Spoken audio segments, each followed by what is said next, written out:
Y ya estamos en contacto hasta ahora con el alcalde de la comuna de Valparaíso, Jorge Sharp, quien había solicitado hace días que se estableciera la cuarentena. Alcalde, muy buenas noches. Constanza, muy buenas noches, gracias por el contacto. ¿Llega tarde la medida anunciada hoy por el ministro Jaime Mañalich? Creo que esa pregunta hoy día es secundaria y lo importante hoy día, Constanza, es poder garantizar una cuarentena digna a todas las familias de Valparaíso.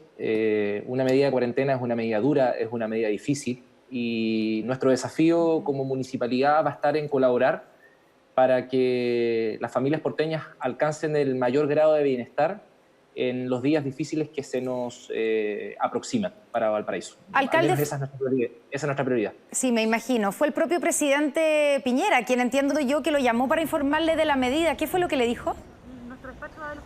Efectivamente, el presidente me llamó por teléfono antes que se anunciara la medida por el ministro Mañalich. Le agradecí el gesto. Me informó las razones de la cuarentena y aproveché la oportunidad para poder presentarle dos propuestas. Una que me parece central en el momento que estamos viviendo, que este giro que ha dado la autoridad sanitaria, sí tardío, pero mejor tarde que nunca, hacia la atención primaria de salud, tiene que ser acompañada con recursos. Los CEFAM requieren apoyos concretos que permita hacer la trazabilidad y el control epidemiológico en conjunto a las residencias sanitarias. Y la segunda propuesta que le planteé es la necesidad de aumentar el volumen de alimentación. En Valparaíso, no sé si usted sabe, pero de 101.000 casas censadas el año 2017, 90.000 están inscritas en el registro social de hogares. Sí, claro. Entonces, la necesidad de alimentación es la prioridad comunal número 1 del municipio de Valparaíso y esperemos que el presidente tome en consideración estas dos propuestas. Alimentación y atención primaria de salud hoy día son las claves para el éxito de esta cuarentena. De hecho, alcalde, usted habló hoy día, durante el día, de una cuarentena digna y la pregunta es ¿cómo se garantiza? ¿Cómo usted va a garantizar que los porteños efectivamente se queden en su casa y tengan para comer? Ese es el gran problema de las cuarentenas en los sectores más pobres. Los hemos visto aquí en la región metropolitana. Nuestra tarea es contribuir con el Estado, porque esta es una tarea no solamente de la municipalidad, sino que de todo el Estado, a esta cuarentena digna que hemos llamado. Para eso, garantizar alimentación es fundamental. Ahí hay dos mecanismos, en la entrega de medicamentos, la entrega de mercadería, que es algo que hemos estado realizando, y el apoyo también a las iniciativas que de forma espontánea han surgido por todo Valparaíso en materia de ollas comunes, que han permitido que las organizaciones sociales estén muy activas en estas tareas. En segundo lugar, nos vamos a preocupar de mantener los servicios esenciales de la municipalidad en funcionamiento, que son el servicio de aseo y, por otra parte, el servicio de agua potable a los campamentos. En Valparaíso tenemos aproximadamente 5.000 familias viviendo en situación de campamento. Ellas fueron también las primeras destinatarias de las cajas de alimento que nos han llegado del gobierno. Y, en tercer lugar, mantener en pleno funcionamiento la atención primaria de salud. ¿Cuál es el desafío fundamental de un confinamiento domiciliario, Constanza? Y ese es el problema que al menos yo observo que ha tenido lugar en Santiago. El problema es la movilidad. En la medida que hay mucha movilidad, la velocidad de contagio del virus aumenta. Y ahí en Valparaíso tenemos dos desafíos, por tanto, reducir la movilidad interna y reducir la movilidad externa. ¿A qué me refiero con reducir la movilidad interna? Lograr de que los vecinos se muevan lo menos posible por la ciudad. Nosotros para eso tenemos hace varias semanas trabajando en lo que hemos llamado un confinamiento barrial o un confinamiento comunitario. Hemos dividido a la ciudad en 15 zonas y en cada una de esas zonas la hemos ido dotando de recursos y autonomía para que los vecinos no tengan que recurrir al plan de la ciudad o al centro a realizar, por ejemplo, trámites en la municipalidad o abastecerse en ferias libres. De hecho, en cada una de estas zonas existe una oficina municipal que va a acompañar a los vecinos durante la cuarentena. El confinamiento barrial es una respuesta a la reducción de la movilidad. Y el segundo desafío es reducir la movilidad externa, es decir, la relación de la comuna de Valparaíso con la comuna de Viña del Mar y las otras comunas del Gran Valparaíso. Ahí hay que tomar también medidas que restrinjan al máximo el ingreso a Valparaíso. Valparaíso es la capital regional, es la capital legislativa de Chile. Entonces, en la medida que logremos esos dos objetivos, vamos a estar diciendo algo que va a ser contraproducente, pero que es de todo sentido. La cuarentena tiene que durar lo menos posible, porque es un golpe muy grande a la vida de la gente. Entonces, en la medida de que logremos reducir la movilidad interna, mantener una férrea trazabilidad y garantizar la alimentación y los servicios como agua potable a los campamentos, creo que vamos a estar acercándonos a cumplir con los objetivos sanitarios que tiene esta cuarentena.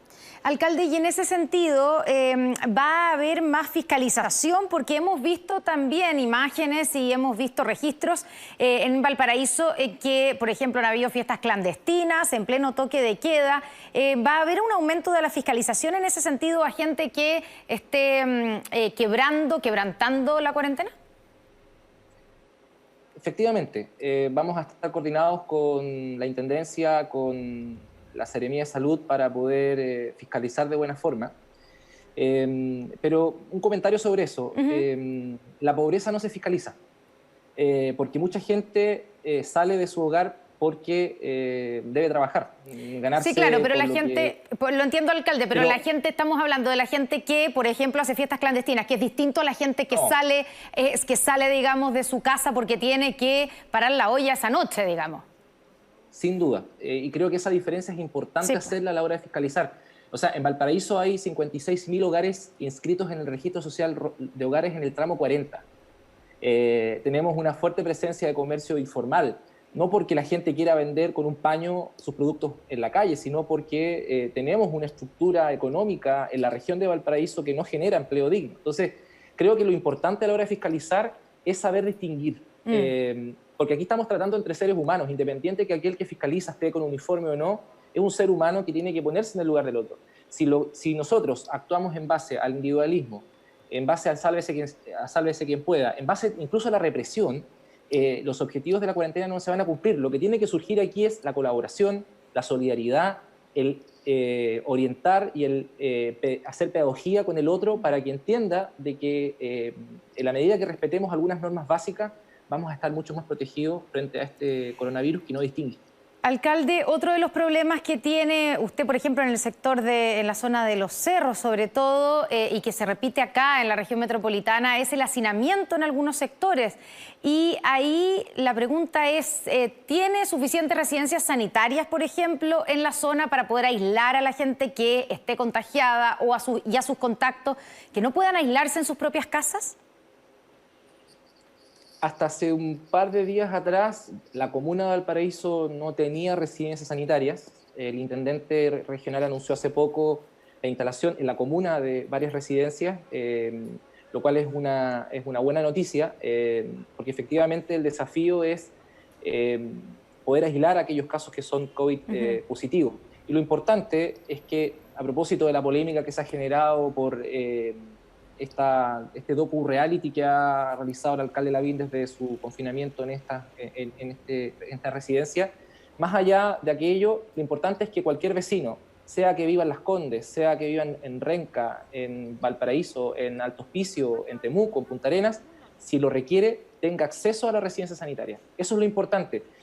¿Por qué le digo esto? Porque las medidas económicas y sociales que se han dictado hasta ahora, lamentablemente, han mantenido la forma de entender el esquema de apoyo social a las familias chilenas de los últimos 40 años. Nosotros en este momento no necesitamos ni gradualidad, ni focalización, ni montos reducidos. Necesitamos una política universal de acceso a derechos para que la gente pueda cumplir su cuarentena. Entonces, si el alcalde requiere una residencia por las razones que él esgrime, fantástico, pero me interesa que ningún vecino de Valparaíso que lo requiera quede fuera precisamente de ese derecho que hoy día es fundamental precisamente para poder reducir al máximo la tasa de contagios y la velocidad del virus. Ya, pero para entender bien ahora, porque usted decía hasta hace pocos días no tenían residencias sanitarias, ¿ahora sí se han habilitado algunas? Se van a habilitar algunos hoteles y algunas residenciales. Ahora, nosotros le propusimos a la Autoridad Sanitaria Regional hace 2 meses varias residencias sanitarias. Entendemos de que se van a implementar y esa es una noticia positiva. Se nos acaba el tiempo, alcalde. Solo una sola pregunta. ¿El puerto de Valparaíso sigue operando durante la pandemia, así como el puerto de San Antonio también?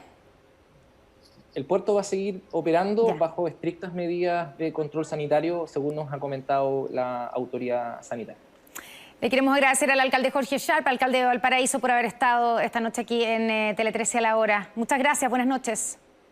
A usted buenas noches, muchas gracias por el contacto.